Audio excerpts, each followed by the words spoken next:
യൗവനക്കാരാ, നിന്റെ യൗവനത്തിൽ സന്തോഷിക്ക. യൗവനകാലത്തിൽ നിന്റെ ഹൃദയം ആനന്ദിക്കട്ടെ. നിനക്കിഷ്ടമുള്ള വഴികളിലും നിനക്ക് ബോധിച്ച വണ്ണവും നടന്നുകൊള്ളുക. എന്നാൽ ഇവയൊക്കെയും നിമിത്തം ദൈവം നിന്നെ ന്യായവിസ്താരത്തിലേക്ക് വരുത്തും എന്നറിയുക.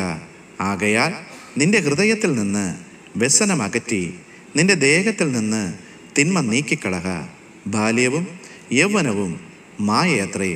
സഭാപ്രസംഗി 11-ാം അധ്യായം 9-10 വാക്യങ്ങൾ.